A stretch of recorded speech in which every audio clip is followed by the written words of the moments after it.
les enfants et bienvenue pour cette nouvelle vidéo. Moi c'est Saïta et aujourd'hui on va parler des points badass et des points d'action. Vous aurez remarqué que le format est différent de d'habitude. Pour cette série de vidéos j'ai décidé de faire ça en voix off. Je me suis dit que ça serait plus simple pour le montage. En fait non. L'avantage pour vous c'est que le son devrait être meilleur. Commençons tout de suite. Chaque héros qui devient actif reçoit 2 points d'action à dépenser immédiatement. S'il ne les dépense pas et que le tour passe à un autre héros, il perd ses points d'action restants. Ça ne se cumule pas. Vous avez la possibilité de gagner des points d'action supplémentaires avec des cartes événements. Par exemple celle-ci qui est une carte du paquet de base. Il y a aussi des cartes événements relatives aux héros, notamment celle-ci avec Terios qui peut gagner un point d'action à utiliser immédiatement. Également cette carte événement de Yogul qui offre un point d'action supplémentaire à n'importe quel héros. Alors là ce n'est pas à utiliser immédiatement, c'est pour la prochaine action. Le héros bénéficiaire aura 3 points d'action au lieu de 2. Alors comment s'utilisent les points d'action ? On les dépense avec des cartes de compétences. Ce sont les cartes vertes et elles sont uniques à chaque héros. Alors sur ces cartes, vous trouverez différents prix à payer pour effectuer vos actions. Parfois, il y a 2 lignes d'action. Celle du haut est considérée comme l'action normale et celle du bas est considérée comme l'action améliorée. Et alors vous allez me dire, mais dis donc Saïta, ça veut dire que si j'ai 3 points d'action, je peux faire mouvement 6 et mouvement 9 dans la foulée ? Eh ben non, puisque dès qu'une carte est utilisée, on la retourne et elle n'est plus utilisable jusqu'au prochain tour.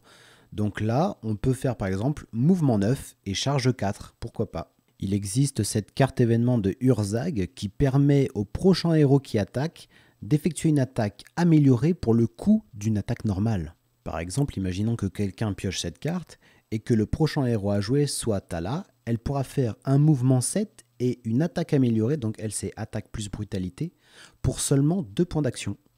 Il existe tout un tas de coûts différents pour effectuer l'action d'une carte compétence.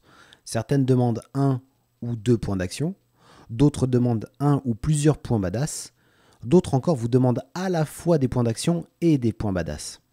Et puisqu'on parle des points badass, allons-y puisqu'on en a terminé avec les points d'action. Alors ce qu'il faut bien comprendre avec les points badass, c'est que c'est la véritable monnaie du jeu. Ce n'est pas l'or. L'or dans Orquest Warpath, ça vous sert juste à améliorer votre équipement. Alors que les points badass, vous pouvez faire plein de choses avec. On va voir ça après, mais pour commencer, comment on gagne des points badass ?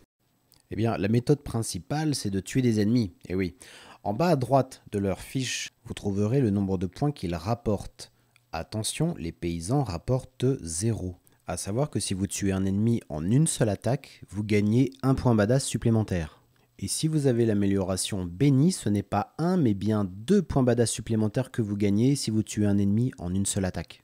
Attention, si vous êtes maudit, non seulement vous perdez béni, mais en plus vous ne pourrez plus utiliser vos points badass que lors de la phase de fin de tour. Allez, je sens que vous vous endormez, donc on va faire un petit test pour voir si vous avez bien suivi.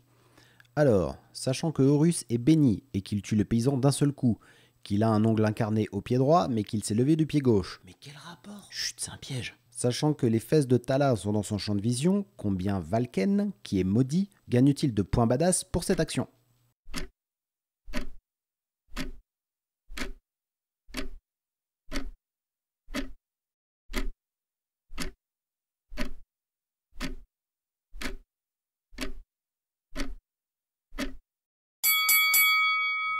Si vous avez 10 euros parce que je vous l'ai mis sous le nez, vous êtes très influençable.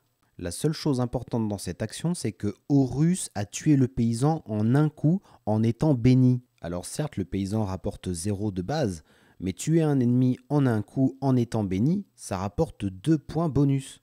Et si vous avez 10 euros parce que c'est pas Valken qui tue le paysan mais Horus, c'est que vous n'avez pas lu la règle parce que la piste badass, elle n'est pas personnelle à Horus, elle est collective. Donc les points que Horus gagne, ils sont pour tout le monde, y compris Valken. Donc la réponse à cette question, c'est que Valken gagne bien 2 points badass. Il est marqué dans le livre de règles qu'on peut gagner ou perdre des points badass avec certains objectifs de quête. Alors j'ai regardé tout le livre de quête et j'en ai pas trouvé mention, peut-être dans les extensions, vous me direz. Alors juste avant de voir comment on dépense les points badass, regardons vite fait comment se présente la piste badass. Elle va de 0 à 30, alors oui, le 0 n'est pas marqué, mais vous pouvez bien sûr avoir 0 points. Votre nombre de points actuel est marqué avec ce petit jeton, et ce jeton creux délimite le maximum actuel à ne pas dépasser. Et oui, la limite peut être amenée à descendre de 10 si vous ressuscitez un héros mort au combat. et ça peut arriver jusqu'à 2 fois par mission, amenant le maximum à 10 points. Vous ne pouvez pas ressusciter plus de 2 héros par mission, car la limite ne peut descendre en dessous de 10. Attention, ne faites pas l'erreur, ressusciter un personnage ne coûte aucun point badass. Il ne fait que descendre la limite. Si vous avez par exemple 13 points et que la limite est à 30, vous ne passez pas à 3 points en plus de descendre la limite à 20. En revanche, si vous aviez 25 points, vous perdez 5 points dans la manœuvre puisque la limite a empiété sur vos points. Bonne nouvelle, s'il reste des héros morts à la fin de la quête, ils sont ressuscités gratuitement. Entre 2 missions, la limite doit être remontée au maximum possible et chaque point dépensé remonte la limite de 1. Si vous finissez la mission avec 13 points et une limite à 20, vous devez dépenser 10 points pour revenir à 30 et vous repartirez avec 3 points pour la mission suivante. Les points se gardent entre chaque quête, vous ne repartez pas de 0. Alors ensuite, les points badass peuvent vous servir à acheter des cartes compétences lors de la phase de fin de tour uniquement. Vous démarrez le jeu avec 3 cartes gratuites, ce sont celles où il n'y a pas de nombre au dos, et vous pourrez en acheter jusqu'à 13 supplémentaires par héros en dépensant le coût indiqué au dos de la carte. On l'a déjà vu tout à l'heure, mais certaines cartes compétences demandent un nombre spécifique de points badass, comme cette carte de Tala qui est une carte boost et qui demande 1 point. Et maintenant, passons à l'intérêt principal des points badass, l'achat de points d'action supplémentaires. Avec toutes les cartes compétences que vous pouvez accumuler au cours du jeu, ce serait bête de ne pas pouvoir les utiliser régulièrement. Mais comme vous n'avez en général que 2 points d'action par tour, votre choix se retrouve vite limité à un déplacement plus une attaque, sauf si vous avez des points badass en stock. Lors de la phase des héros, et uniquement lors de la phase des héros, n'importe lequel peut acheter des points d'action supplémentaires avec des points badass. Ça se présente ainsi. Le premier point acheté coûte 1 point badass, le deuxième en coûte 2, le suivant 3, etc. Et le coût est réinitialisé au tour suivant. Ce qui va vous permettre d'utiliser plein de cartes compétences différentes pendant un même tour de jeu et potentiellement tuer plus d'ennemis, vous avez l'idée. Allez, nouvelle interro surprise, et ouais je suis comme ça. Sachant que tous les héros ont déjà dépensé leur point d'action de base.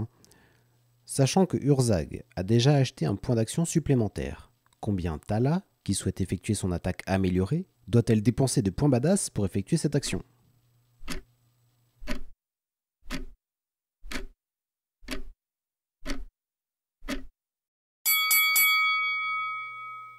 Non, il n'y a pas de vanne, il n'y a pas de piège. Donc, Tala doit acheter 2 points d'action supplémentaires et chacun doit s'acheter indépendamment. Urzag ayant déjà acheté un point supplémentaire durant ce tour, le premier point de Tala coûte 2 points badass et le deuxième 3 points, ce qui fait un total de 5 points badass pour cette seule action. Et voilà, on a déjà terminé, donc j'ai plus qu'à vous dire à l'approche. Oh, mais où tu vas là? T'as pas l'impression d'avoir oublié un truc? Bah non, quoi? Bah les cartes combo là que tu peux faire gratuitement. Non mais ça c'est facile, ils ont pas besoin de moi pour ça. Parce que tu crois qu'ils ont eu besoin de toi pour utiliser les points d'action et les points badass? C'est la règle les plus simple du jeu. Elle redescend sur terre, hein, déjà que personne n'arrive à prononcer ton pseudo de con là. Ah ouais bah tu sais quoi? Tiens, les gens ils vont faire comme moi, ils vont lire la règle et ils vont se démerder. Oh mais quel bon prince, merci Sekpa. C'est Seita. Merci Smekta. Seita. Merci Smegma. Bon allez, tu me saoules, moi je me casse. Salut les gens. Bisous bisous.